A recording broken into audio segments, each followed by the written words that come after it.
Okay, I'm going to start off really big here, but then I'm going to, well, hopefully bring it all back down to something. In the infinitesimal possibilities of music, we often esteem or even expect the best expressions to always be the fullest expressions. The voices of Whitney Houston or Mariah Carey with impossible notes and power, or the 40-piece drum kit of Neil Peart, the speed but also the swagger of Eddie Van Halen. But all those finger taps, right? Growing up, I was partial to the edge.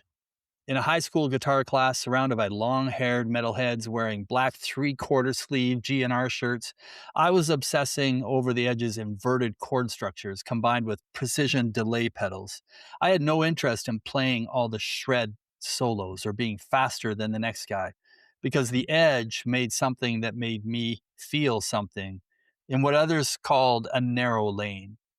I'll never forget in the Rattle and Hum doc when they're joined by BB King, who somewhat self deprecates humbly that, air quote, I'm horrible with chords, then goes on to shine, of course, with a signature feel that usually only required three or four notes at most. Bob Dylan clearly skipped singing lessons. While he may be known for the absence of technique, some would also say being in tune, I tend to think it's a far more subtle skill he zoned in on, which didn't require singing all the notes with perfect pitch. It was the way his voice would lock in around an open vowel sound at the top note of his melody. The melody didn't need a dozen notes to connect with you. The written words were so powerful. And those open vowels would elongate and slowly slide off the register as you heard all the air leaking out of them. And then you felt the word become as important as where it sat in the line he just delivered. Ken Yates opens the track Northern Accent, a bonus track on his recent deluxe edition re release of his 2025 album Total Cinema, with the line just passing through, using just two notes, delivered over shimmery chords floating on a slow head bobbing drum loop. They feel perfect. You expect all the feel of the story to pass through those two notes. Ken makes surprisingly self deprecating admissions to his own singing, first citing his lack of range, as if he has carried the nagging narratives of what he lacks. Yet, his gift is his precise ability to set a tone in a place his voice feels most convincing, most relatable, to deliver a line that makes me want to hear more. And like the Edge ignoring the shred, or Dylan ignoring the auto tune, Yates ignores the range to develop a different gift, his gift to listeners. And it's pretty great. Ken Yates is a singer-songwriter, indie rock veteran now, who grew up in London, Ontario, studied in Boston at Berklee College of Music before settling in a town just north of Toronto. 5 full-length albums and a decade into a self-professed slow burn career he claims is only getting started, Ken has found what many greats have found on their way to building deeply endearing legacies in their catalog, that greatness is most often found in what appears to be our limitations. Having access to the full range of tools is perhaps less important as skillfully using the ones that get the job done. My name is Glenn Erickson. This is Almost Famous Enough. Thanks for spending your time with us. This is Ken Yates.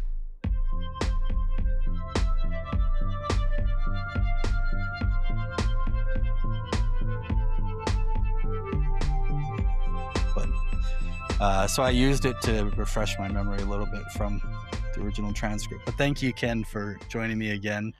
Have a chat on the podcast. I guess the full transparency for anyone listening is we took a run at this last August, Yeah. and and it was a great conversation, and I was so happy about it. After I know I told you this, right? That I was a big fan, and to that point, I hadn't really like pursued people that I would say like I only knew just from straight being a fan of their music. I had employed a lot of connections and different, anyhow. So then the heartbreak that the confluence of both of us probably not having our best Wi-Fi days seemed to just chop it up was so heartbreaking.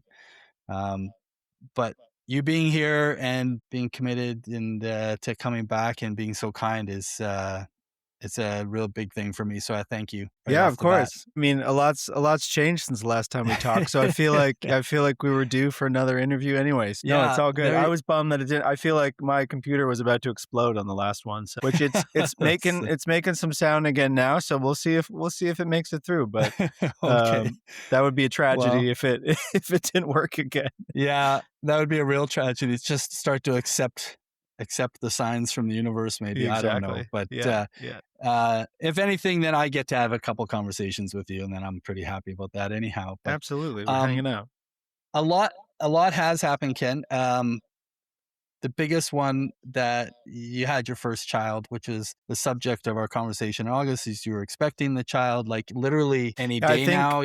I think we had her 2 days after I talked to you Oh, last, was yeah. it? Yeah, Yeah. okay. Because Yeah. I remember I think Ken Beatty helped hook us up. Yeah, that's right. My old publicist free. Um, and I remember him saying like, yeah, he's willing to do it. It's just, he might have to cancel because the baby's coming. He's just hunkered down waiting. And I'm like, ironically, that's not the thing that took things down, but I that's know. amazing. Yeah. So of course I'm going to ask you how it's been. I mean, I've already seen some articles you've done since then, and sort of talking about, the the obvious challenges to the touring life of a musician when you want to be at home and supporting that happening like that whole first year, the whole first everything that's happening. But I distinctly remember telling you the thing I told all the people when I find out when they're going to be new parents, because I have two, is like that first baby experience. I'm always like 5 weeks feels like chaos. And then somewhere around that time, you wake up one day and be like, oh, yeah, we got this. So I guess my first question is how long after baby number one came and the chaos descended on your house and figuring out these new schedules and not sleeping and stuff till you thought, oh, yeah, okay, we got this? Yeah, I mean, I think you're right. It was right around, like, 6 weeks where it started to feel like, "Okay, I think we kinda know what we're doing now." It wasn't as Yeah. bad as I thought, like, I definitely felt I mean, it's you really can't prepare for the actual, like, you can prepare as much as you think you can, but, like, you just have to Yeah. figure it out.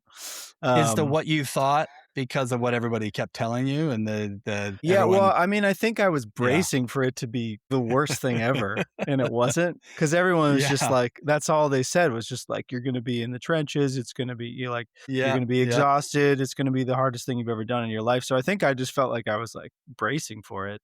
And then it turned out to be like, a lot more blissful than I think I expected. I think I was kind of like just wanted to get through the newborn phase, but I actually ended up really, really enjoying it. I mean, we got lucky with a good sleeper, so we Mm. never we never got like to full sleep deprivation because I know a few parents who have been through it and that seems Yeah. like torture. So I think that helped our spirits, the fact that we were actually getting, a decent amount of sleep every night. So, no, Yeah. it's been great so far. Yeah, we're Well, I we're mean, 9 months that in now. definitely. Yeah, that's a good stretch now. I mean, that's always the thing that at least makes people more optimistic about having number two is Yeah, well, we don't know about that how yet, the but we, sleep element for goes. yeah, we're the So part of me is afraid that like, if the first one is an awesome sleeper, like what are the chances your second one's going to be great too, right? yeah, the chances are never that good. I'm sure Yeah. everybody's telling you that too. But I mean, so yeah, I mean, that's funny that you say that because like obviously then there isn't some elaborate plan. There isn't some elaborate plan to this. I mean, you had said in the last article, I wrote it down actually. The record was planned because I was asking you about all of this, and Total Cinema had only come out in the year just a little while before. You said the record was planned before the family edition was planned, which I Yeah. at the time had thought interesting about how that just shows how yeah, the full-time career artist, like how much planning and how far in advance you have to think about recording and well, writing and then for recording and then for releasing and then the cycle and all that stuff. So that it exceeds the family planning. So the family planning hasn't firmly squeezed itself back in there yet either. I mean, So, not yet, we'll see, yeah, I mean, like, we sort of just come to the conclusion after a while that there's no good time to do it, right? So, we kinda just we're like, yeah, that's "Well, very true. let's just do it and figure it out," and yeah, we've been figuring it out. I mean, I feel like last time I talked to you, I had the record had just come out, and I had tour dates booked, but no child yet, so I was, like, I was trying to plan these tour dates around a baby that I Yeah, didn't even have yet, so I was kind of freaking out about that because I was like, "I don't even know what kind of person I'm about to have," right? Like, it's yeah, like you don't even know this thing that's not born yet, so yeah, I was definitely nervous about that, and it was a challenge, it was a bit of a logistical nightmare. We did, like, a bunch of tour dates from November through to March, and, yeah, it was definitely stressful, but we made it work, and, yeah, now I'm kinda at the other end of it, and it's kinda like, I think you definitely, like you selfishly think that a baby is gonna get in the way of, like, your career stuff, and if that's sort of what you're I if like, the important things you sort of prioritize and you figure out a way to make it work despite, the logistical challenges, so, yeah, we made it work. I think we yeah. used 6 different bands in in different parts of the country, Oh, wow. and, yeah, so we kinda flew back and forth, and, yeah, we made it work. It was That's good. yeah, that okay, so that puts a little meat on the bones of when you say logistical nightmare, of planning this, that sounds like a complete logistical nightmare of having to coordinate and rehearse and advance people. I mean, I hadn't even noticed, and I was curious, whether you had sort of like regular people that will like be able to do what the kind of adjustments you've had to go through, whether they can do those with you at the drop of a hat, right? If you have like a regular band or not, that becomes a real big thing. I was watching, I was just looking over like what's been going on in 2026 for Ken, and your audio tree live recording had come out. Um, and it was just a three piece. So I found that really interesting. So I was like kind of deep diving all the way through it. And I'm like, I don't know. I just had this sense. I'm like, I'm guessing these aren't his regular players because it's in Chicago. It's that one thing. I don't know. Yeah. Well, I, the I good looked thing up the about the bass player. yeah, the good thing about the style of touring was it was kinda like an audition process for a more regular band, and we Yeah, ended up sort of stripping it all down to a trio just because it just made sense with all the travel, um and, ended up kind of finding, like, a thing with that, like, I think we kinda found, like, a live sound with the trio that really works because I never know whether to add like, if I'm gonna add a 4th member in the band, like, I never know whether to add, like, a guitar player or, like, a keys player, yeah, because I sorta, like I kinda cover a lot of ground on the guitar, and I don't really know what to tell a lead guitar player to play other than, like, play some atmospheric sounding shit, you know? So, yeah. Well, it's that's like always the hard part, right?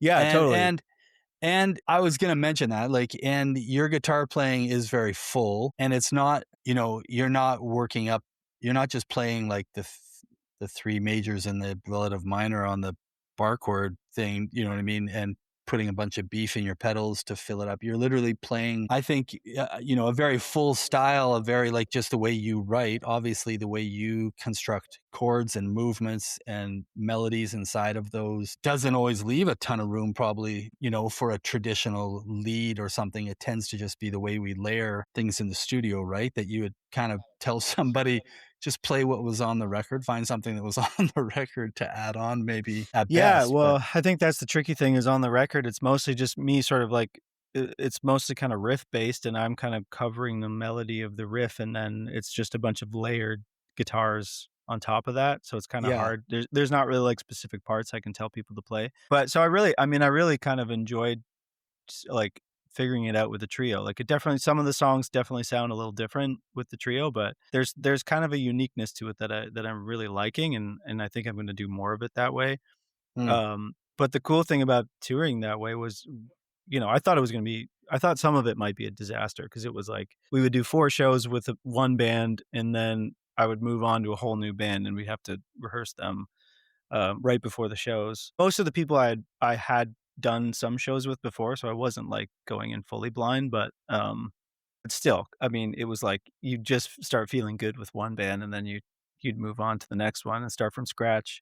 Um but I feel like none of the shows suffered from it. Everybody everybody was great, and so it's cool to Mm. know that if I had to do it like that again, which I don't know if I would fully do it like that again, uh, it's cool to know I can pull it off, like, Yeah, I've got people on the West Coast now and people on the East Coast, and so it's just nice to know that, like, you can kinda plug and play like that. Now, again, like, I think I've kinda settled on a few players that will hopefully stay the band yeah, and yeah, going forward, but, yeah, it was kind of a cool thing to realize is that, and I didn't lose yeah. all my money either, which was great.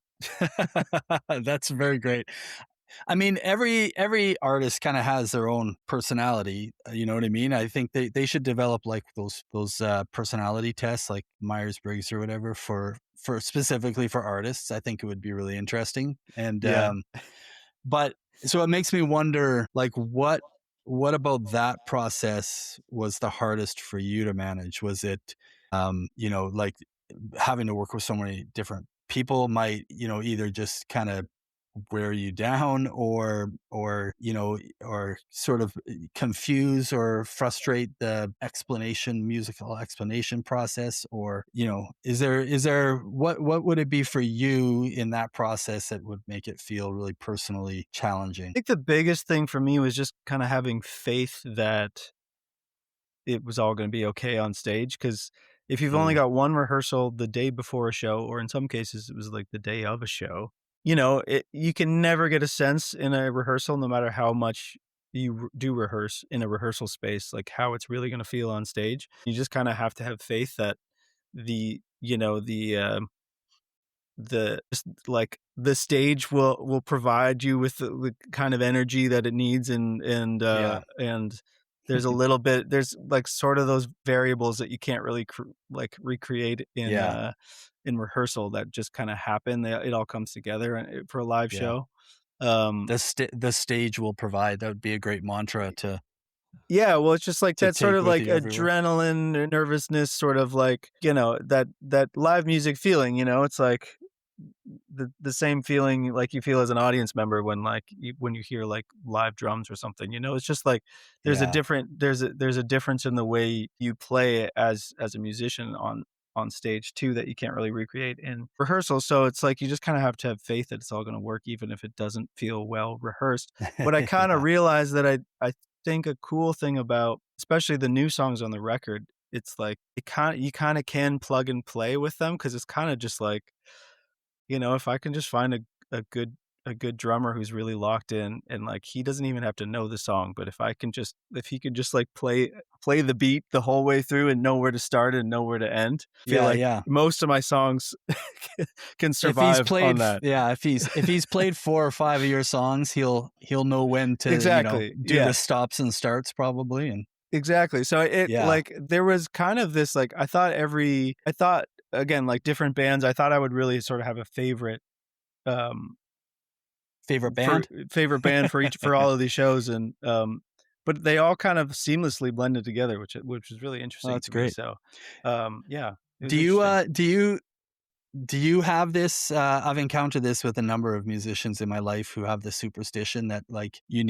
the last rehearsal is supposed to go poorly, and that means that the show is going to go good. Have you ever I encountered mean that or held that superstition?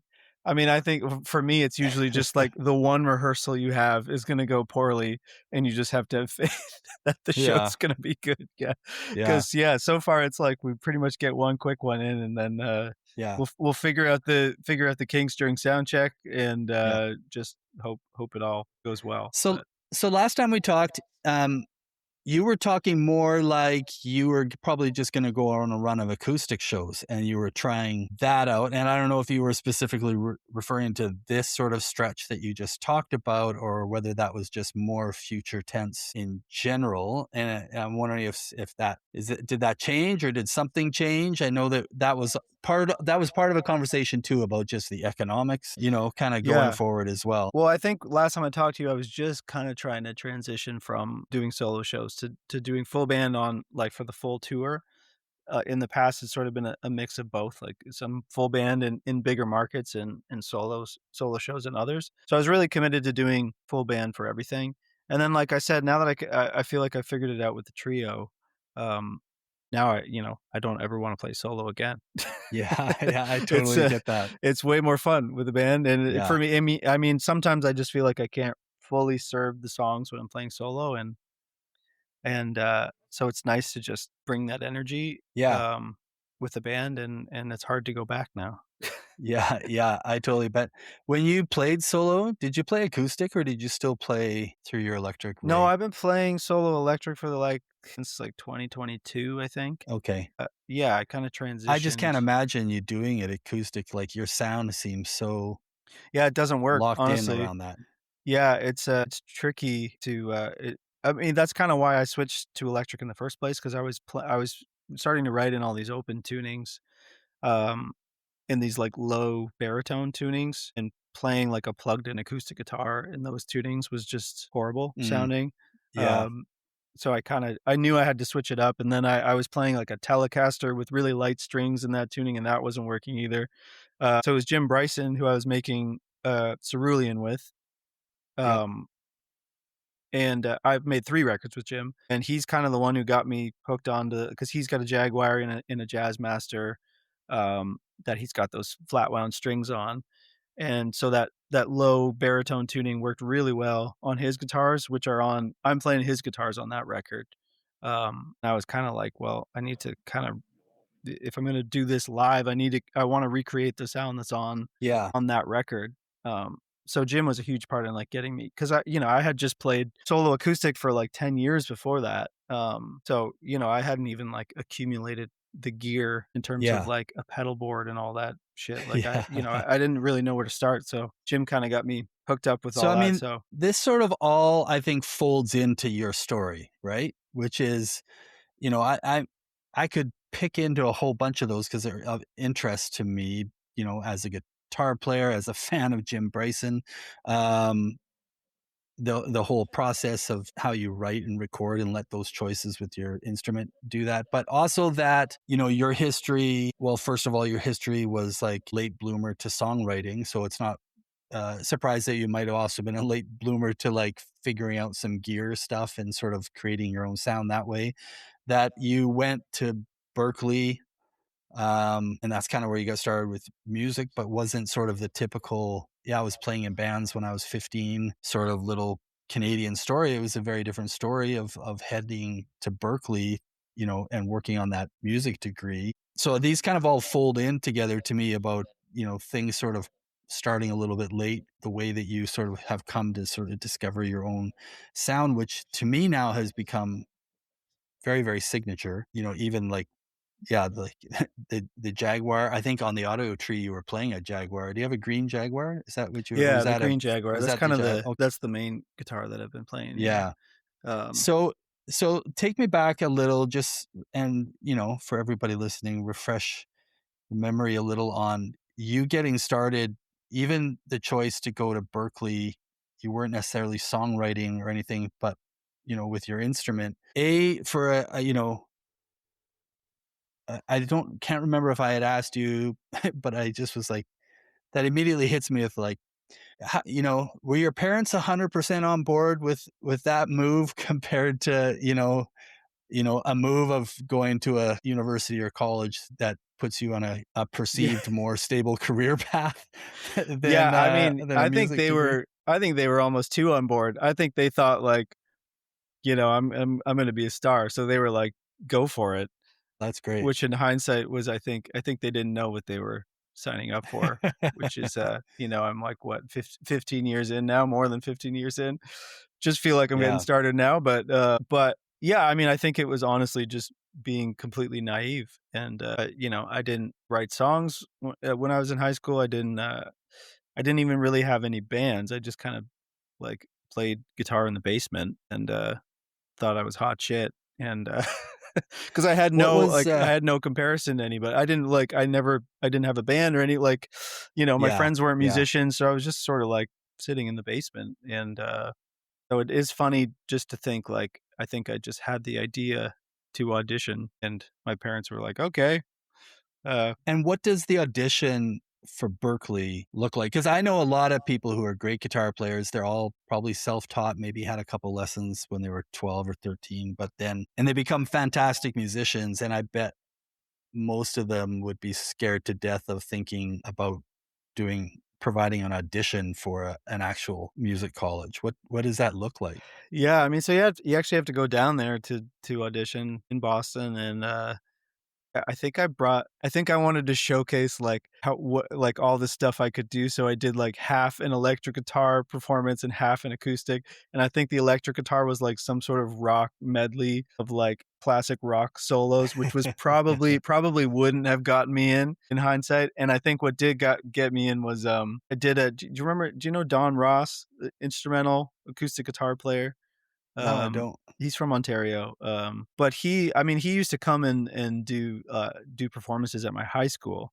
So I had learned this Don Ross tune, which is kinda like a open tuning fingerstyle acoustic guitar piece, and so I'm pretty sure that's what got me in. I don't think it was the classic rock medley, but it's kinda crazy to think about in hindsight, like, just how naive I was to think I could even get in, and then I'm sure my parents were like, "Oh, what the fuck," when I actually got in. Yeah, Uh and then, yeah, then it was just kinda like it was the perfect kind of incubation space for me to figure out what the hell I wanted to do, 'cause at that point, I was I went there and was just like, "Well, I'm not nearly, one of the best guitar players here, not even close." Um, so, like, after a few years, you kinda have to pick what direction you wanna go. yeah, And I knew I wasn't gonna be like a session guy or, even someone's lead guitar player in a band, because I didn't really have the skills for that.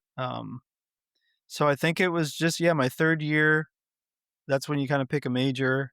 Um, my girlfriend, who's now my wife, went on exchange in Europe, and I was, super depressed and kind of aimless, and took a songwriting course on a whim, and, you know, I c I think I thought that they were just gonna, like, teach us stuff about songwriting, but they were like, they wanted you to bring a song in, yeah. and I had not written a song at that point, Wow. um so, yeah, all that coincided to me trying to figure out how the fuck to write a song, and, yeah, they were really bad for a while. I was kinda like just the quiet kid in the back of the class, like, trying everything possible to not get up and play a song.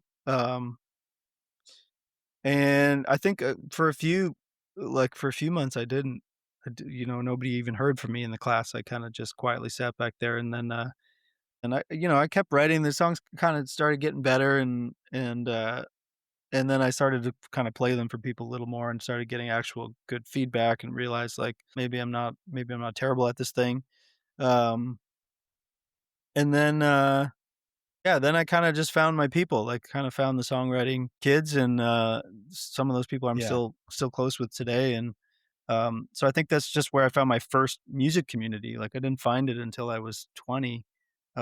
Yeah, because I didn't really have, like, music friends growing up, But just yeah. you were there for guitar, Yeah, and songwriting, is then pushes you into a very short step away from performing because we yeah, usually wanna play those songs for people.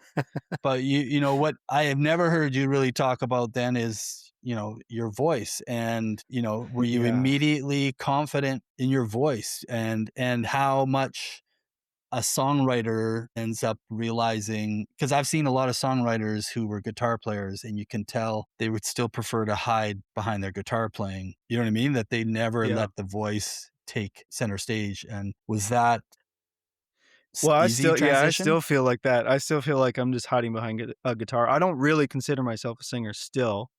Um, I think it's my weakest, uh, skill in terms of, like, the performance. I mean, when you take a songwriting class at Berklee, it's very oriented to, like, the Nashville style of songwriting, which is like, you're gonna Mm, get in a session with a bunch of other writers and write for another artist. So I think I kind of intended to be that kinda songwriter, and then I remember we did, like, there was some sort of performance where it was like the songwriting majors would give a song to the vocal majors, and the vocal majors would perform those songs, and, the person who was supposed to sing my song had to back out because she was sick, so I had to do it myself. So that was the first time I think I sang my own song in front of an audience, um, and it went really well. So I think I kind of realized like, oh, there's something, there's a uniqueness to my own voice. Um, it kind of spurred me on to actually pursue it as a performer. But really, it was just kind of like out of necessity. Yeah. No one was knocking on my door to sing my songs, so I just kind of started gradually performing them more and more, and Yeah. got a little more confident with the voice, and got it to a place where I felt like, I could at least serve the songs. And but yeah, I mean, I still don't. I still like. It's funny. I don't really like to sing.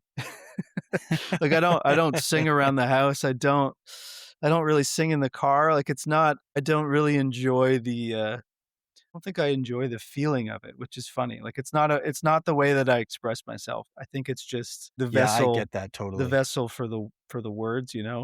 Um, Yeah. but I think in some ways that limitation, because I don't have a big vocal range, and I don't feel like I have a lot of like control over my voice. So that sort of dictated the songs, I think, which means like I think I have to be a little more creative melodically to Yeah. because I don't have the range. Um, so I think it has, it's helped. I think it's helped the songs over time, just my limitations. And I think that goes for any artist, sort of like their limitations kind of define them, right? Yeah. You usually spend a good chunk of your career trying to fake your way around it, and then you start to realize that when you lean into it, it's where the actual character comes Yeah. from that people identify with. I mean, even to the point where I mean, I find it funny you saying all this. I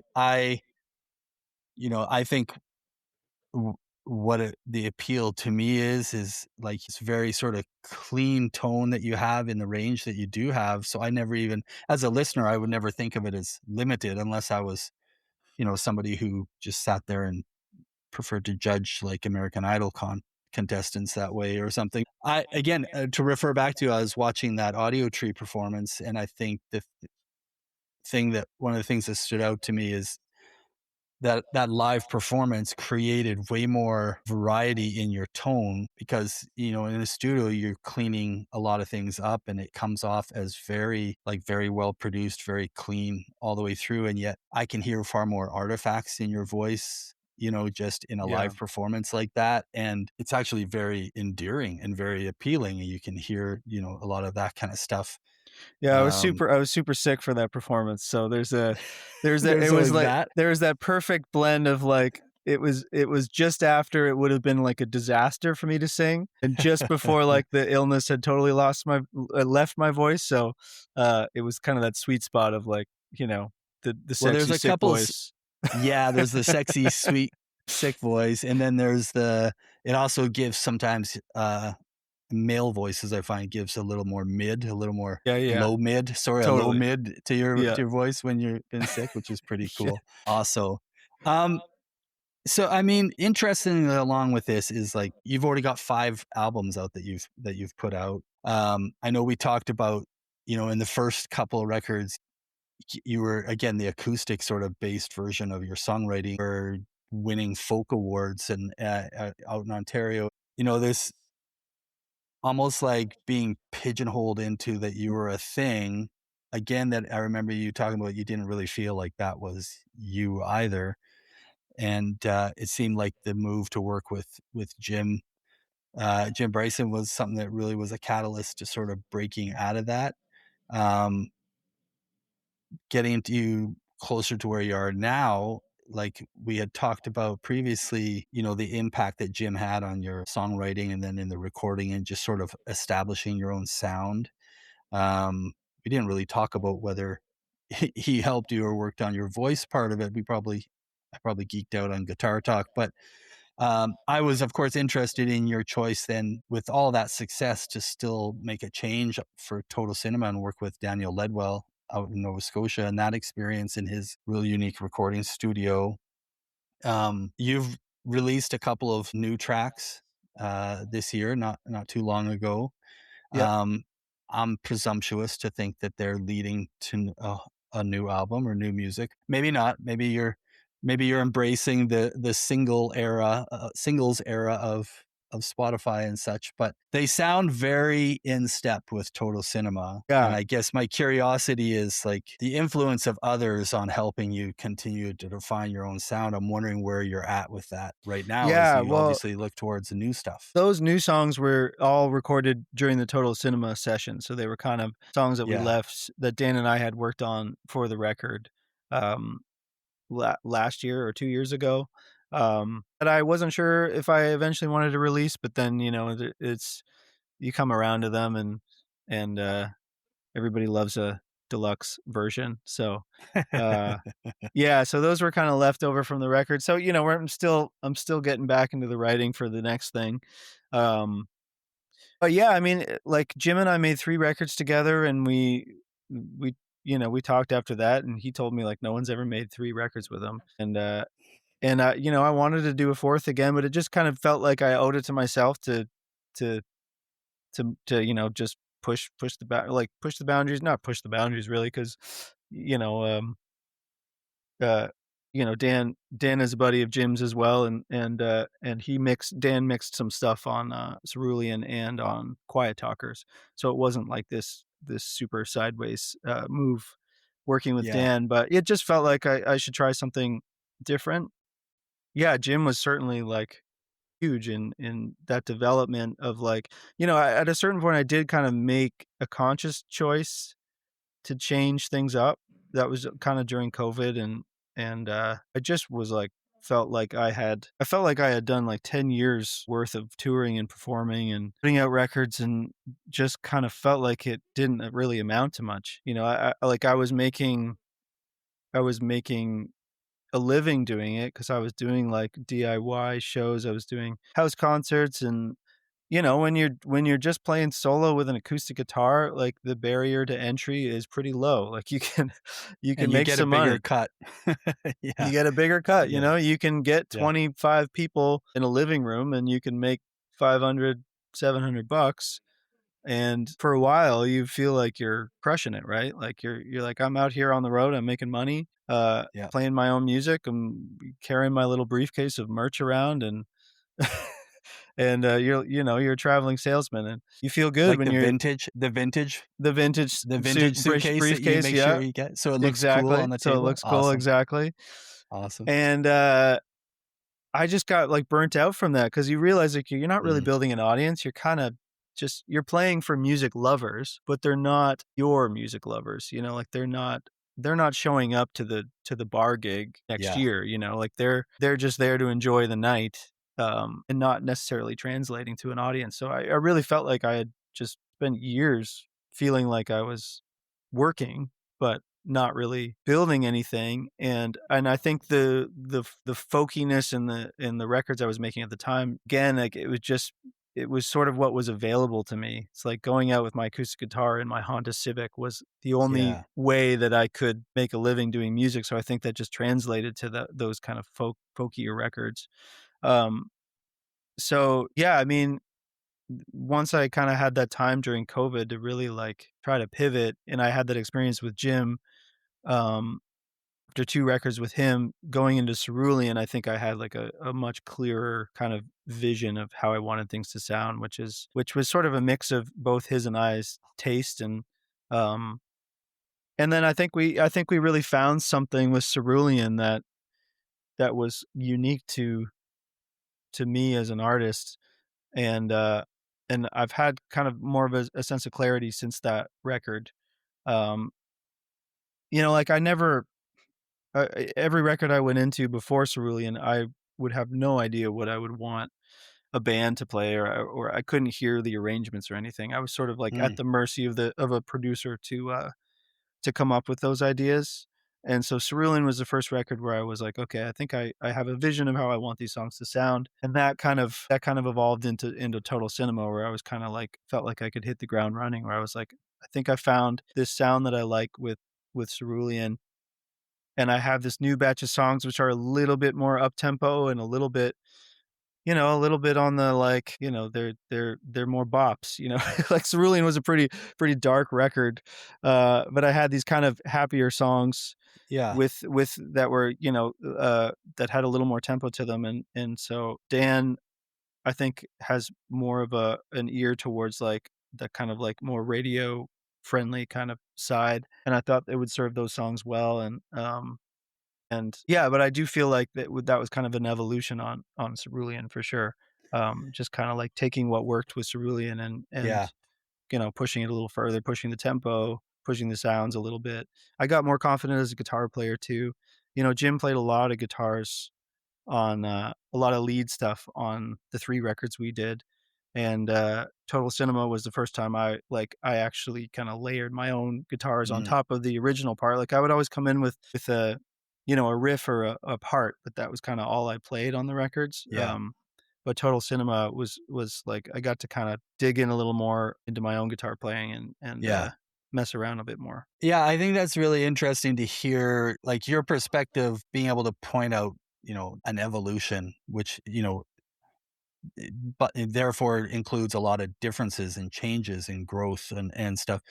Um, because as a listener, like, I was introduced to you with Quiet Talkers and by my really good friend Mike, and both fell in love back then. And we were the only two people in our everybody out of anybody who knew who Ken Yates was, right? Like, Yeah. and he holds the pride on that one because he knew first and he introduced me. And um, and at that time, and then just sort of following through, I hear an obvious thread that's the same all the way through, and in the best way, right? Because the thing that I think I like the most in your music and the sound is the thing that has stayed consistent, even if there's change or there's growth and there's influences of life that's happening and producers or whatnot, as well as your own personal changes. So, um, I think that's a pretty positive trait going all the way through. I mean, you mentioned cerulean, being a little darker. That obviously, was, you've talked about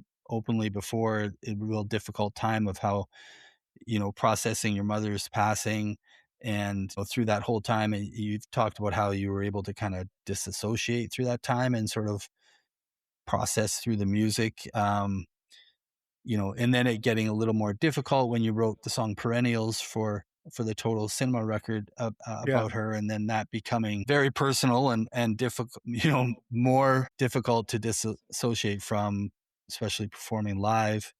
Um, so alongside the evolution of music, I talked about or asked a little bit about, just finding your own voice since you started as a guitar player, finding your own, metaphorical air quotes voice through lyrics, through writing, through inevitably allowing yourself to be vulnerable and be a little more personal. I think has my observation been real obvious thread through your music kind of going through. Yeah. And I'm curious what your thoughts have been now becoming a father, as it's a thing that a lot of people have referenced, obviously changing perspectives on the world, on themselves, and inevitably shaping, you know, the way they write songs. I've, famously, Dan Mangan's talked a lot about existential dread before, but also the part that just his family and his becoming a dad has played in handling that in his life. And I'm curious how that's impacting you and perhaps going to be impacting the music as you've, gotten progressively more personal in your writing. Yeah, it's funny. I feel like everyone's waiting for the dad record now. Um, Well, we talked about yeah. dad rock last Yeah, time a yeah, little bit, yeah. but that's a different thing than what we're Right. talking about here, I think. Yeah, totally. Yeah, I don't know. I mean, like, I think that's still gotta simmer for a bit. Like, I've got a couple of new songs that are sort of geared towards becoming a dad, but I think I'm sort of trying to avoid that as, like, a heavy topic for now, just because it's like, I don't think I wanna write, like, a whole record about being a dad, Like, I feel like that's the Yeah, tendency to be when you become a parent because it's so all-consuming, and it's such a beautiful yeah, thing, and you change so much as a person you know, that it's hard not to write about that stuff, but you also, like you realize that as a parent, when you're talking to people without kids, and all you wanna do is talk about your kid, and you realize that they're just, like they've just shut yeah, right down. Like, they don't wanna hear about that shit. yeah, Um, totally. so, But I'm I mean, conscious of that. I'm less assuming that you're gonna write specifically about your experience as a dad and more how just being a dad is maybe changing your worldview, which is Yeah, definitely gonna affect how you write, right? Even, absolutely. Yeah. some people just become more positive or something, or there's just ways that you see a change in a person. I'm wondering what changes you've seen being a dad have had on you that might make their way out into the way you write. Yeah, no, that's a really good question because I feel like that was already happening with Total Cinema, which kinda led to the decision to even become a parent in the first place, right? Like, I feel like you Mm, kinda have to get to this you have to get to this certain place as an adult to even take on being a parent, which I think I got to, through whatever through, just from I think just getting older and life experience. And just like I think honestly, I think my career failing for so long, you just kind of like get to this place where you assess what the goals were in the first place. I was just killing myself for like over a decade for this music career that I don't think I even knew like what the goals were. I think the bar when you start doing this from a young age, like the bar is just like fame and fortune because you don't know how else it looks.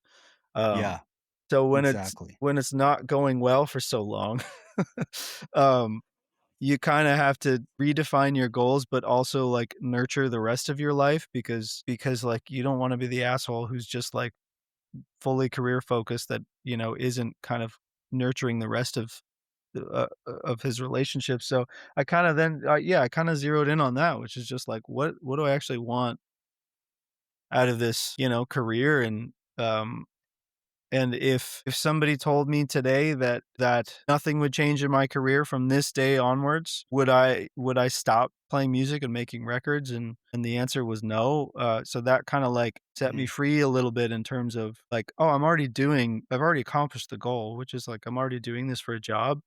Um, I've built an audience and it sustains me financially and creatively, and that was the goal. And so I think I'm a little bit more at peace with that, which I think has translated to kind of being more grateful for for things in my life, for people in my life, relationships in my life, um and I think you do become, like, kind of a big softy when you become a dad, right? Like, you have this new capacity for yeah, love that you didn't think was there. Um, you can't tell somebody that before they become a parent. It's just something you have to experience, and so, I think I'm just a little less I mean, I don't wanna say less cynical 'cause I could definitely still be cynical, and I've definitely got some cynical songs that are gonna be on the next record, but I think they come from a different place of, like, yeah, um, I don't know, I think I'm better at recognizing, um, like, and I'm feeling good. I think I used to yeah, just, like, wanna be the tortured artist all the time, and I think I can now kinda take a step out of that sometimes and just say, like, I'm yeah. just a dad now. Yeah, and maybe other people learn this lesson earlier, but I feel like I tend to have more frequent connections with men, Mhm.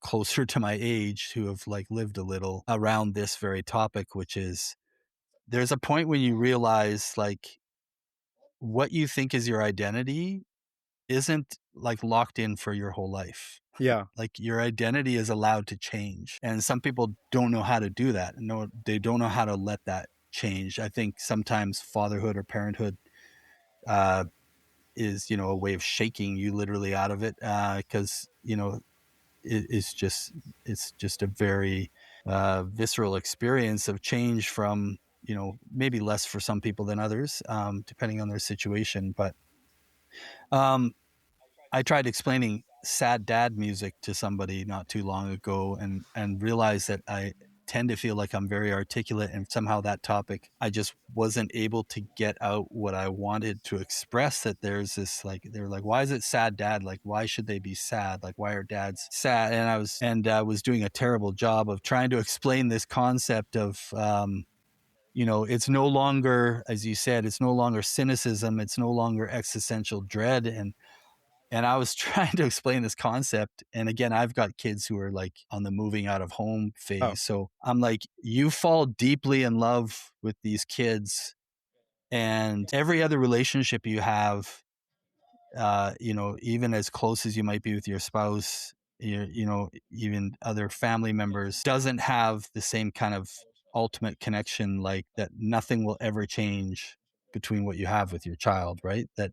Um and there's this sadness to, um, like, just this whole, like, it's overwhelming, it's bigger than me. There's this, like, weight to it that you feel so responsible for, that you sort of, like, you soften, and you're feeling the responsibility, you're feeling the future yeah. for them on their behalf, and all these things, but it's really hard to articulate.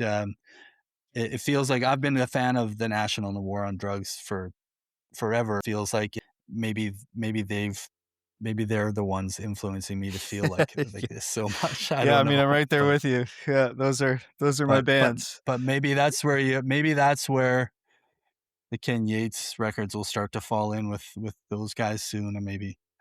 Yeah, you never know. You don't know. I mean, we were talking about the whole dad rock thing because that seems to be kind of the description of my genre, I guess. But I feel like yeah, I'm starting to embrace that. Yeah, that's good. I mean, you talk about audience. I always found this interesting. I think it's an interesting thing. Like, how do you build an audience? Like, it's so hard. Like, do you just do it just changing your music will find your actual audience? I think there's this magic combination of, like, when you hit real authenticity, and also the skill to deliver it. Obviously, the skills outside of music we have to have nowadays to even connect and find people, right? Yeah. Um, all these things go into the sauce. Uh, and you saying you found your audience, it makes me think of, like, a guy like Hayden in Canada who, his first record when he was deep growling, and it was on the tail end of grunge, and then all of a sudden he came back and he's singing falsetto pretty much for the rest of his career, and has a style he has not wavered from all the records he made. And 15 years later, he'll come through Edmonton and he'll still pack the same size of a venue out. Like, that whole an audience sticking with you is, like, super crucial to a career moving forward. So, I'm wondering how you feel in 2026 about how do you continue to, either grow that, or just get the roots to go deeper with what you have. Like, so much has changed in the business. What's your feeling about Oh, I that? mean, I feel like I completely started from scratch in 2020. Um, I feel like my entire audience I mean, like yourself, I think some people kind of latched onto a few songs from Huntsville and Quiet Talkers, and so the seeds of whatever kind of sound I was gonna find were there, but Cerulean really, like, the audience pivoted, um and it kind of was like there was a delay on it, like Cerulean came out and it was very quiet, and then 6 months later, it seemed to be, like, getting passed around, like, college dorms and stuff. Which was really interesting. It was, like, Mhm. kind of like this really old school word of mouth thing, which like, 6 years later and I feel like that I feel like I started fresh in 2020 and I'm only 6 years in now, like, it does feel, like, very new still, um but for me, it just seems to be I don't know, man, like, you no one's gonna be impressed by my social media numbers. Um, if a label was gonna try to take a snapshot of how I'm doing as an artist by looking at me on social media, they're gonna be disappointed. But I do genuinely feel like we've had this kind of word of mouth thing going on with the last 2 records. It's been really cool, and like, it's not from any kind of I think I talk to a lot of artists about this, especially especially artists that are kind of further along than I am, and I always ask them, like, if there was a singular moment that really moved the needle for them, and for the most part, their answer is no, it's just a series of little things, and yeah, for me, I haven't had this huge move the needle moment, it's just kinda been people passing around the records to their friends, and a lot of them are musicians, a lot of them are songwriters, a lot of them are artists that I really love and respect, and So it hasn't been from like any kind of press or industry accolades or, Mm, viral moment or any of that. It's just been like from other artists kind of saying like, check out this guy. So it's been really cool. Um, and yeah, it was really cool to see I think our last conversation, I was worried if people were even going to show up to these shows that I had booked with the full band and and it was the best turnout I've ever had yeah. and there was a different energy to the shows than there has been before. Like there's definitely seems to be something growing there, which is really cool. It's a cool feeling and like I think I'm trying to tap into that more and figure out, what's working and, and how to keep pulling on that thread. But um Yeah. yeah, but it's cool. It's cool to feel like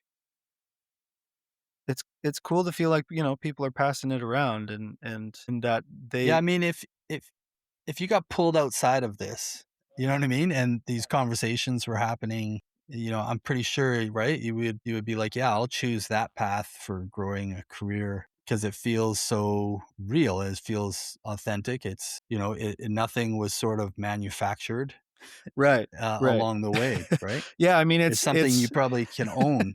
it's hard advice to tell to a younger artist, which is like, take 10 years to find your sound Oh, and yeah, then, yeah, just yeah. build from the ground up very, very slowly and have immense amounts of patience.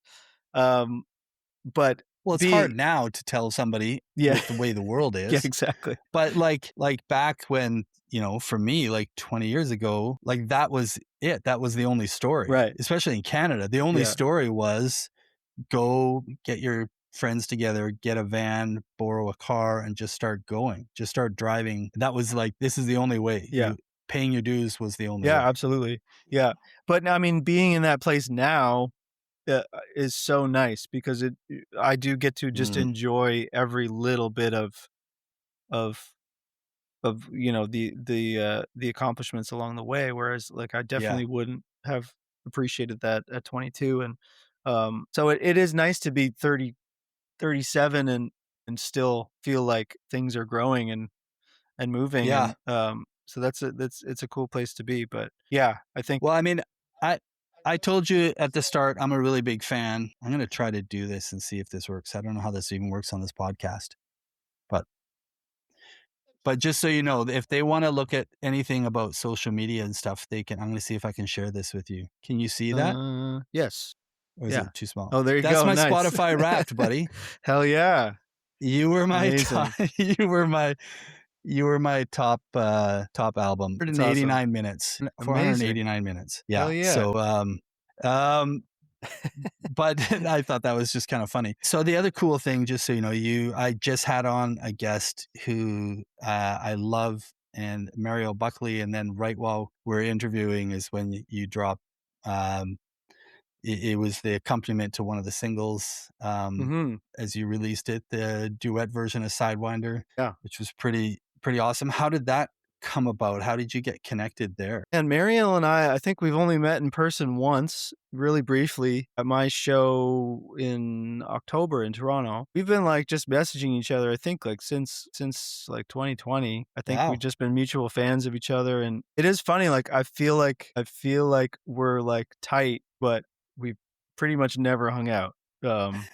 So it's funny, like, I feel like there's just a part of, like, feeling like I know her through her music and just feeling like she is just, like, my kind of person. I don't know, I just, like, get this sense that we would really get along. And, Yeah, I and agree. I'll agree to that. yeah. I think so. So, we keep trying to, I've tried to, link up with her when I was in Nashville and it didn't work out, and so we keep kinda passing each other by and we try to get a hang in, and we're trying to do some co-writing maybe, but, I mean, I'm a huge fan of hers. I was so fucking psyched that she won that Juno, and I Yeah, just feel like yeah, I when I found her music, I was just sort of like, "This is everything I want from that genre, from the Americana genre." This is like all the artists people send me that they say that I kind of am not into. Like, I want them to send me Mariel's, like, yeah, those are the yeah, records I wanna hear. yeah, Um, so I just think she's crushing it. I think, yeah. That's a great way to articulate it. That's cool. Yeah, I think sky's the limit for her, so, yeah, Um, hopefully we'll hang out soon. yeah, I think that would be great for you guys. Okay. Uh, I appreciate the time that you've given me. I'm so glad we've made it through. It looks like we'll have made it through, which is just such a big win. Yeah. Um, I'm really looking forward to what's coming up. I thought I would end. I told you at the start, I've started using some AI stuff to pull together my little research on people and synthesize. But then sometimes I do things like ask it, like, if it's citing like 15 or 20 different like articles on the web, and I'll say, go find me something that, Ken has talked about that like only once, or something unique, or something. What's hiding behind here? But then I just thought maybe I need to fact check this. So I'm going to fact check uh, a couple of the things that it told me here specifically about you. Okay. Number Sure. one is that you are a diehard NBA fan, but you keep it quiet. That is true. Is that true? That Well, is okay. true. Why do you keep your your your I just feel like, fandom quiet? none of my friends are really, like, sports people, so, like, anytime I make any sort of comment or even, like, look at a TV in a bar, they're just like, "Ah, shut the fuck up, dude." So I just feel like I won't be sports guy unless I'm invited, into a sports conversation. Okay. But Okay. Jim Bryson's a big, basketball fan, so There you go. we connected over that a lot, but, yeah, Yeah. I try to keep it quiet unless invited. That makes sense. So, I mean, that's a bigger thing, obviously, in Ontario and out east, your access to basketball and its importance. Out west, it's still such a, it just gets buried by hockey in every way. It feels like still out here, and at least out here, even in the music scene, we can have hockey pools, and you can find your fellow geek, sports geek, inside of that. But that's a little easier, I think, with hockey than maybe Yeah, and I was basketball. never really into hockey. I'm still like I follow it loosely, but that's not, Okay, that's the so I one maybe you can't. have to be more quiet about with in I know, right? Canada. Yeah, I know. Don't tell It's true. anybody. Well, Just yeah, kidding. that's why I never have sports conversations because I'm not into hockey. So when you were in high school, you were like, "I didn't have any, like, music friends," and then now you're an adult musician and you're like, "I don't have any sports friends." I'm just wondering Yeah, what your friends are. How do you define your friends? that's a good point. Yeah, no, now they're mostly music friends. Okay. Yeah. They've come along Yeah, with you then. I Okay. found my music You friends found them. later in life. Great. But no, I've got some non-music friends in my life that are, that I value dearly because you gotta have a little bit of outside influence. Yeah. But I wouldn't say many of them are sports fans, so, There you I go. still don't talk a lot of sports in my life. Yeah. That's alright. It also I found this thing that was saying, a quote from you that said, "I don't even wanna be recognized in my local food land," referencing how I don't know much where that quote was, you but didn't want any fame. I'll have to look up the citation here. Um, but yeah, so what is the aversion to is there an aversion to sort of fame and being recognized, or I mean, I that think that whole kinda part of it? goes with, yeah, I think that goes with what I was saying earlier, which was, like, when I was kind of reassessing what I wanted out of this was, like, again, like, I don't even wanna be recognized by people in my town, not even, like, on a musical level, like like, I don't even wanna be Yeah. recognized personally sometimes, so, uh, so I'm kinda like, definitely don't wanna be, like, a well-known person. I don't, you know what I mean? Like, I don't wanna be somebody You live in the that. country? Is that correct? Is Yeah, that yeah, where you are? we're in a small town, Yeah. north of Toronto, yeah, Well, yeah. then that's perfect. That seems to fit that Well, yeah, fit that except that small preference. town thing, you do end up, Well, seeing I the same guess people in the grocery store every day, but that's true. As long yeah. as, man, you gotta be the one. Keep it quiet what you're doing there then. Yeah, well, I think that I don't know where that quote came from, but probably somebody asked when I was gonna be playing in the area where I live, and I'm, like, kinda trying to avoid doing any sort of show Yeah, close to where I live, yeah. yeah. Yeah, and the last one is just that you are a huge outdoorsy type with Yep, your wife. That's that's sort of your way of grounding yourself, coping with the world. Is that you're an outdoors type? definitely, yeah, yeah, pretty crunchy in that regard, yeah, I mean, I think it's just like, I don't know, I kind of think of it as like a way to kind of nurture my creativity where I feel like it's a part of the process. Like, I feel like I'm not writing and creating all the time. I'm like, I have to take breaks to go do other things to, like, inspire me, and Mm. a lot of that takes shape into, like, doing crazy canoe trips. Like, try trying to completely get off the grid and not look at my phone and do the most extreme thing to my body so that I feel something when I return. Yeah. Yeah. I mean, you have pretty good access to, like, all the lakes in Northern Ontario. Is that the setting for those kinds of things? That's that's the usual setting. Yeah, we did a trip right before we got pregnant. We went out to the Northwest Territories and did a Oh, wow. big northern trip up there, which Yeah. was that was amazing. So I'm kinda trying to branch further that way now, 'cause, once we got a taste for that landscape up there, like Yukon and Northwest Territories, Yeah. like, I really wanna get back up there. It's Wh amazing. when I was a kid in Saskatchewan, right around maybe grade 12, we did a trip to Northern Saskatchewan, which I think most people don't realize.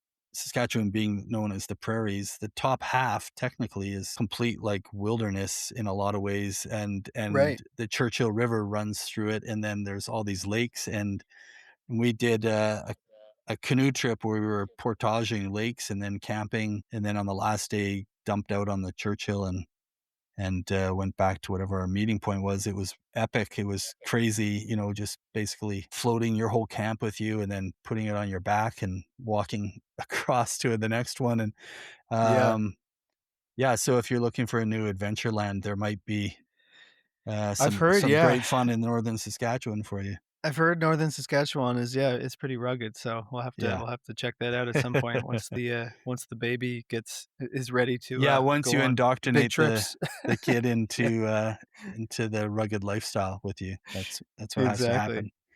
Yeah, but Um, I'm pissed about this whole, like, I guess now, like, with Rogers, like, or with your cell phone plan, you now, like, can connect to a satellite even when you're, like, yeah, out of cell range, and I'm pissed about that because I feel like that has been the last frontier where I just can't, I have just no connection. physically get out of range, yeah. Yeah, and Okay. now I feel like that's being ruined by being able You're to gonna have to switch just cell phone providers just I know, to, yeah.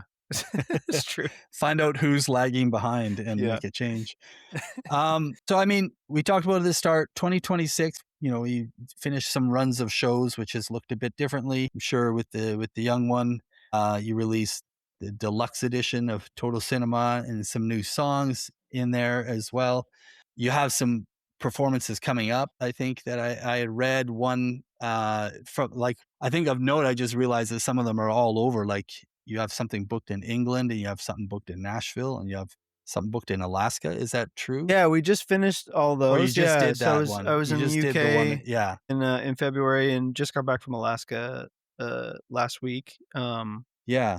but yeah, I got a few things coming up, a lot of stuff that's not announced yet that I can't tell you about yet, but that will be really You fun. do have one with Kathleen Edwards, Yeah, we though. just announced one I with Kathleen at Massey Hall in Toronto, in September. that's a gr that sounds like a great, great show to go go Yeah, to.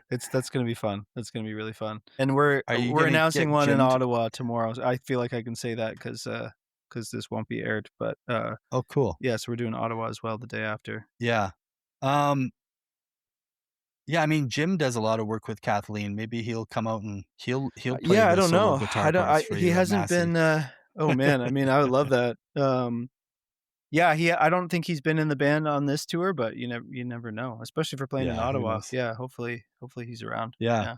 Well, that's awesome. That's a lot of great stuff to look forward to. I'm glad to hear you're writing things for the new record, and I can't wait to hear, specifically what comes out on that one. And I really appreciate you and you taking the time and chatting so openly and sticking through all the hiccups that we've had. No, I'm Means a glad lot we to me, I'm man. glad we made it work. My laptop was, like, getting hot in the first 5 minutes, and I was like, "Oh, shit, this is gonna happen again."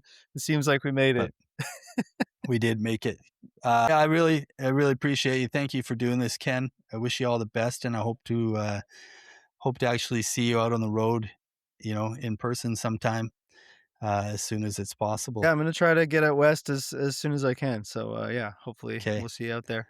I'll have my eyes open for it. Awesome. Okay, Thanks, thanks, Glenn. Ken. Okay. Cheers.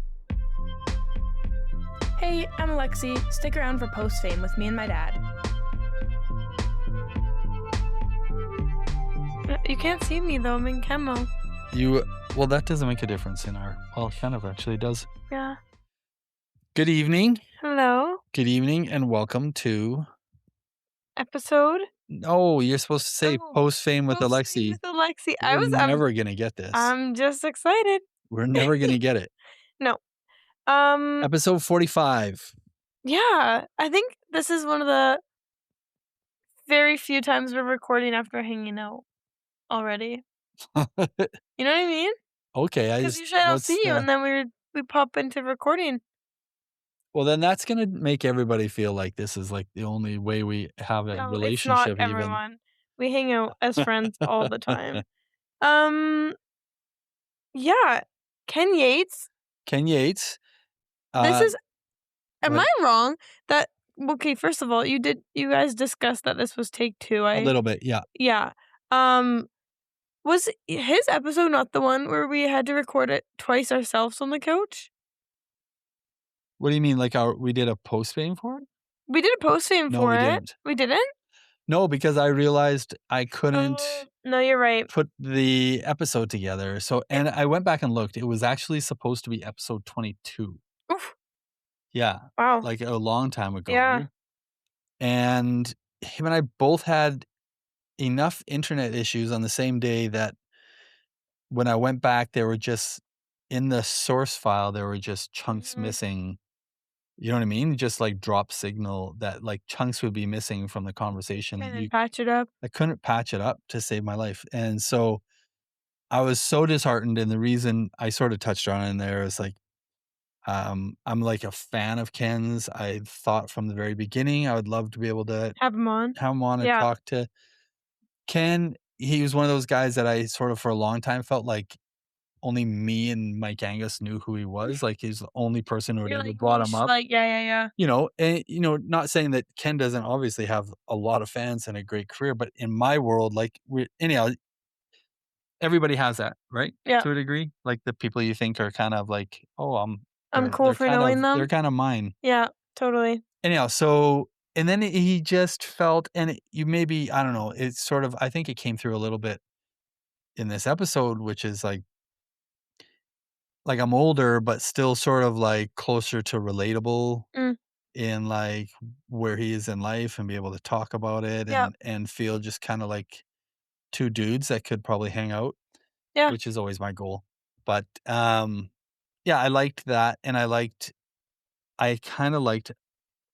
really liked the fact that because him and I Had had already already talked. talked once, it felt like there was just Already, like, you had rapport rapport, immediately, and the conversation felt so different that way, which I really enjoyed. I just really liked the whole take on it. So I think that went, like, So I'm best gonna case scenario. yeah, so I'm gonna screw up more episodes with people that I feel like if it's not going the way I want it, then I'll like tank it and then Or, like, be like, "Can we just do this again?" And then all of a sudden again? we'll be just have like Or, like, we'll if be anything is buddies. really gonna be awkward, be like, "Oh, actually, I usually like going for, like, drinks with people before I interview them."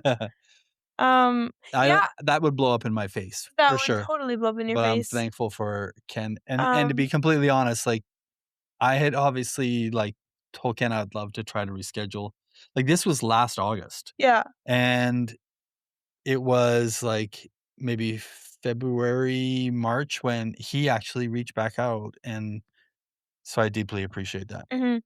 No, I was just gonna say, like, in terms of it being best case scenario, it's like, I don't know, if I feel like for myself, because you guys didn't have, like, a pre-established relationship like you have with a couple of the guests, but it's like, if I had I knew everything about him and he knew nothing Yeah, about exactly, me. yeah. But that's what I mean, I'm like, if it was someone I already knew and then the mistake happened and we had to re-record, it's like, just another conversation, but for it being someone you didn't know, like, there's always that, like, I don't know, even I was worried for you that it's, like, that awkward kind of, like, well, like, are we gonna fall into, like, both of us just, like or one of us just trying to, like, recreate the conversation we had, you know what I mean? Oh, well, yeah. That would end up on me. Well, yeah, but it'd just be, like, a little bit awkward or just feeling like, the need to, like, cover the same things or, like, you have nothing to talk about. Yeah, I mean, there's nothing to talk I about, know. but I know what you're saying, and I did go back and, like, skim over the last episode, and I still had Mhm. my whole, like,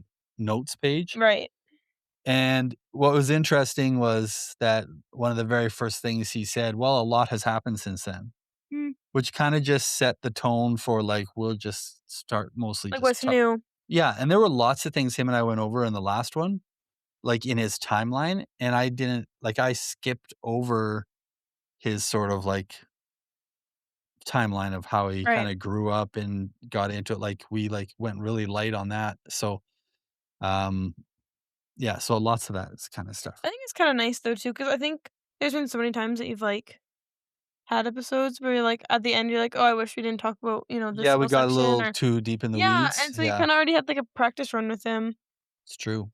which is nice. You know what I like is that in the notes for the episode, that there's a point that is just like, before I looked at anything else in any of this, I, like, just wanted to skim this, and it was, like, the sad dad rock phenomenon. And, like, this was before I even, like, looked at the episode, and I was just like, "Of course that came up." Like, you know what I mean? That's so you. Um, I also, based off just, like, the last, I guess, few episodes we've had, I thought this point was interesting. It was saying, like, just rejecting the social media grind Yeah. for grassroots connection. And before I even read that point, I was thinking about how after you had done the original interview with him, how he, like, personally, like, said you should, pop by his show. And then you came home saying that, like, it was just, like, a fabulous show, but also that there was, like, kinda that, like, friend vibe and, like, the people who were there, like, the energy was just very, like, it was, like, the connection was good. Mm, Like, I remember you saying, like, the vibe was really good and the people were good, mm. and it made the show good. But I just found that really interesting 'cause, um, of his whole point about, like, for lack of a better term, like, networking, I guess, like, word of mouth. Mm.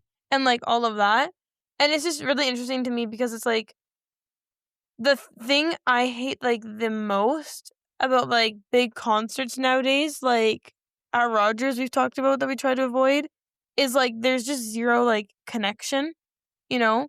The people in the seat next to you, you're not gonna talk to, Yeah. you're gonna have your phone in your face the whole time, everyone's recording, and it's, like, very individual and, like, I don't know. Yeah, so on that point, Yeah. like, I sort of briefly talked to you on the weekend that I was really impressed with, major sort of Canadian band Arkells, Mhm. just did this sort of Right. you'd call it a small mini Canadian tour because they did 4 cities, Toronto, Vancouver, Edmonton, Calgary, but Mhm. in each of them, they did 3 different nights of shows where they did, like, a ridiculously small place. So in Edmonton, they played at the Buckingham, Oh, love, yeah. and then they did a medium place, so they played the 500 cap Starlight Room, Mm, and then they did a bigger place, and they played Midway, right, which mhm, is probably, like, 11, 1,200 or yeah, something, and they could have done an even bigger place. I think they just made that choice. mhm, Um, yeah, but so and they did this kinda thing everywhere, so rather than and they've played Saddle Dome and Rogers before, yeah, but and then so I went and listened to, their interview with Tom Power on Q, on CBC Q, and they talk specifically about that choice mhm, to be like, who says that you have to keep on this trajectory to more, more, more, mhm, more?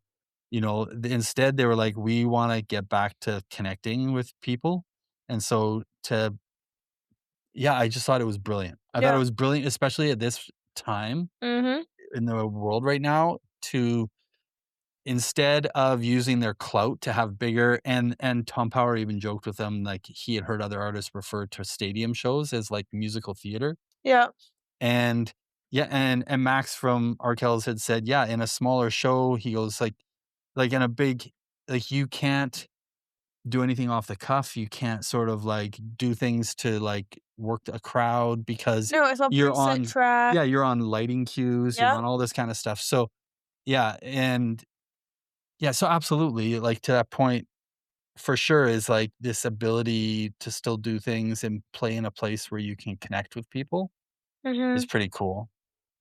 yeah. I Yeah. find it interesting, like, 'cause the, like, writing in the notes for this episode had called what?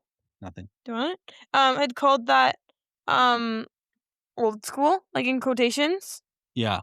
And I just like find that so interesting because I mean I think most of my generation was kind of is still very much like the stadium, whoever's popular, like phones out the whole time. But I think there's a growing interest in like intimate shows. Like I know even like my boyfriend like went to a couple Rogers shows and thought he So just glad you didn't call him your partner. Thank you. oh my goodness, get out of here. Anyways, but he just thought he didn't really like concerts, you know? And then we Because started that's what going they all were. because that's what they all were, and then we started going to, like, the Starlight and the Temple and the Aviary. That was the big one, the Aviary, he was like, "Wait, I love, like, this." Yeah. And just, like, the fact that, like, especially in those places, like, it is more intimate, you feel more connected, like, to the artist, but also, like, the people around you. Like, there's way more of, like, a community, it's, like, more of a third space.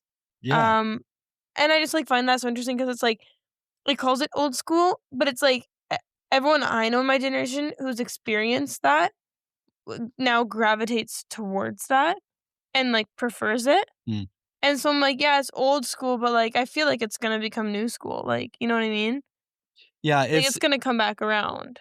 it never actually really went No, I away. don't think I just so. think, like, I It think got beat out. I've either told you or I think maybe it's come up in some conversations with past guests, right? That, having gone through, like, the '80s Mhm. where all, like, popular music, like, the gap was massive, like, there was no middle, right? So there was no it felt like there was very little room to be an artist now who like, these ones who could that we would have 500,000 cap rooms, right? You either were playing a dingy bar Mhm. or all of a sudden you were supposed to be on the radio and playing arenas Yep. type thing, or the massive, massive rooms, right? The 2,500 rooms or the 5,000 rooms. So, Mhm. um and that felt like the '80s, and then that felt like the '90s, like, really sort of, like, democratized that whole thing with the grunge movement and Yeah. and especially the indie movement, which came Making out of levels that. to it. Yeah, and then, and then so much has obviously changed, like, that's a lot of time gone by, so much has changed, and I felt like recently, it felt like everything was going back to, like, people weren't spending money going to small local shows, it felt like but Mhm. they were willing to spend, like, $250 on these big arena shows, Yeah. and I just couldn't get it. Like, I didn't get it, and that's an age thing for sure, an Yeah. experience thing for me. But so for you saying, like, what you're saying, I think is really valuable that, like, for people to rediscover, you know, why there's a real value to that kinda show. Yeah. And it doesn't have to be at the expense of the value in a different kinda show. No. It's just being able to discover what the value actually is and participate in it is really important. Yeah. But I think it's also what you said too, like, with so many bands, like, going from, like, playing those tiny shows, and then they have, like, this big blow up, and then they're, like, are just considered stadium size. yeah. Like, even, like, at Midway, like, Big Thief was there, and I'm like, that place was packed, like, I'm sure they could have chosen a bigger place, but I think it was, like, that conscious choice not to. Well, they don't choose it. Well, I'm First saying of though, all, like but I mean, some get the chance to do, but I'm not saying that, most but even, like, don't. their agency or whoever, like, Yeah. you know what I mean? Like, just, like, them as, like, a group is what I more mean, but, Well, like I find that one interesting on that point. So when a band like a Big Thief, right, who is an indie darling kind of sorry, band. Big Thief's going to the Jew. I meant, Men I Trust. Oh, okay. Men I Trust. Big Thief is going to the Jube. Yeah, I mean, so Big still. that's more cap than Yeah. Midway, but it's a soft cedar, and that Yeah. has to be you have to make a specific choice if you think that that's the right crowd for you. So those are the things that come into play for a promoter too. But even like the Men I Trust one, like it's the same example I'll say as I would have said about Big Thief. It's like when you're a promoter and you're like, I think they sometimes they don't know how it's going to land in cities that are way outside their circle and maybe Yeah. they haven't really been to much before. You know what I mean? So like they are achieving a real certain level of popularity. Yeah, it's just really hard to book. And I think it's fun for us where we show up and all of a sudden you realize because you wouldn't have known, Mhm. same way I probably could experience with Ken Yates, that, oh my goodness, these people actually have so Such many a big following, fans yeah. in just our town, like, and that's kind of a cool feeling to all of a sudden Mhm. see so many fans of other people. It's like for me, who did I go see? Because I saw a bunch at Midway, but it was when I saw Silver Sun Pickups, Oh, and yeah? I was like, man, like these guys have like massively loyal following, and it's not like you hear them on the radio all the time, not since their like first couple records when they broke out, which are like Right. well over a decade and a half ago. So I don't know. For me, I get this perception of like they don't have like some massive following, Mhm. and then you get there and you see just like How many bodies and are in the room? not just bodies, but like people you can tell like have like they know every word to every Yeah, song, right? That's the next totally. level. But that's my favorite thing. Like, remember you took me to Noah Kahan when I was only Mm, familiar with him doing all the collabs, really? Like, I yeah, wasn't kinda getting into it, I was a little late to it. And then to go to this show where it's, like, the whole audience from where we were, like, upper deck, mhm. like, drowning him out, Yeah, which is crazy yeah. to me, but So interesting too, because I just, like, I watched his documentary, and, like, they obviously oh, I and need to watch that, it's oh, on my you list. me too, I cried. Oh. It was so good. Um, but anyways, it was interesting too, because you could tell, like, those are concerts. Sad girl music.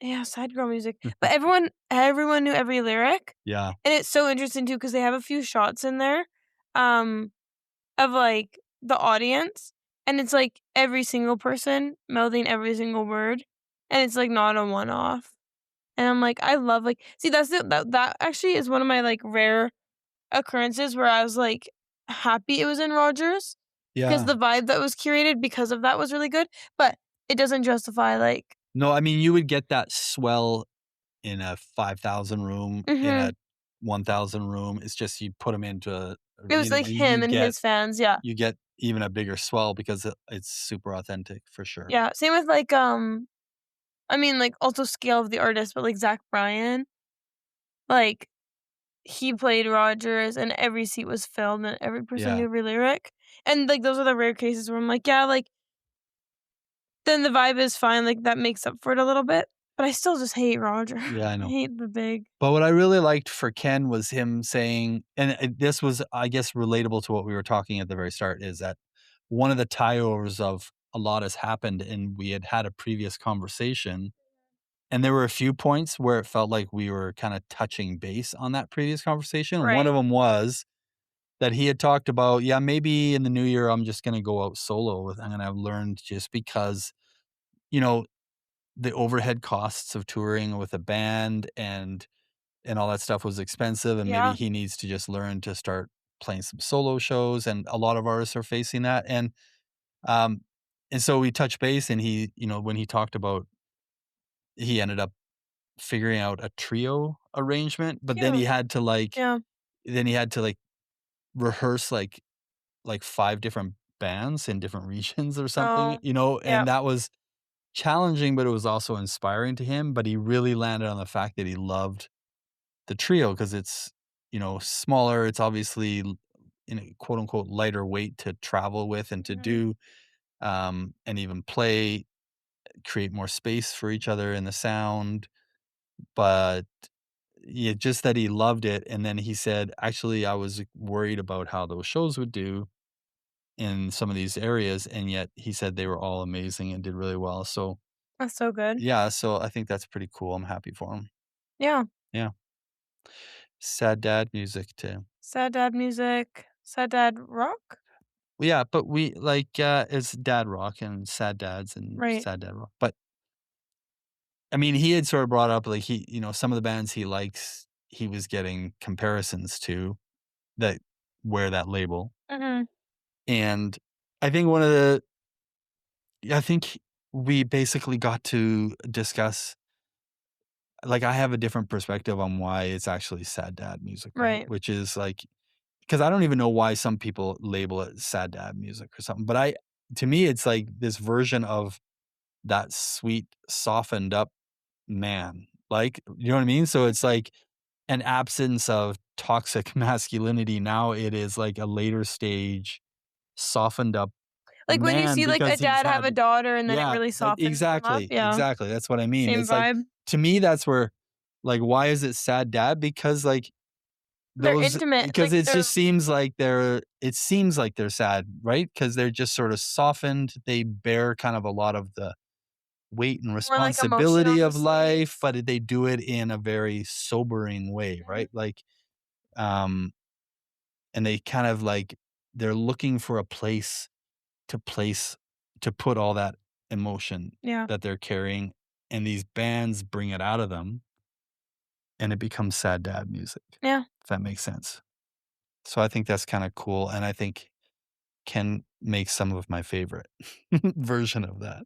I wanted you So and your buddies to make those t-shirts you were gonna make when you guys all went to your concert for like the no, national, the you war on mean when the drugs. Weep Pool and when we all went to the oh, when No, me when and you some of and the your guys from work buddies went to like what well, was it it, was war on Rob. It drugs? was Rob. It was Yeah. the National and War on Drugs Yes. together. And you were gonna make like Sad Dad Club like hats or Yeah, we t-shirts. were gonna make Sad Dad Club. I would wear one. I should still make those and just put them out there I think because you can use those, use like, like an print to order Etsy things. shop. Yeah, or use, like, Printify where it's like you don't print them in advance, right? You print them as they get ordered. Yeah. Print on demand. I want a Sad Dad hat. You want it to be Sad Dad Club? Yeah, Sad Dad Club. Okay. You know how many people make like running clubs and stuff and then they make the merch and everyone wants it? I'm a big merch girl. Till the day I die. Every like club I've joined or sports team I'm on, You just planted your flag on the if podcast too? they have a t-shirt, I'm wearing it. Like if they have a pin, I'm Fair, buying fair. it. I like it. Yeah. Okay, well, that was awesome. Yeah. Thank you. Next time I'll be wearing my almost famous Maybe enough you'll hat. where's it come on? Okay, love you. Okay, bye. Bye.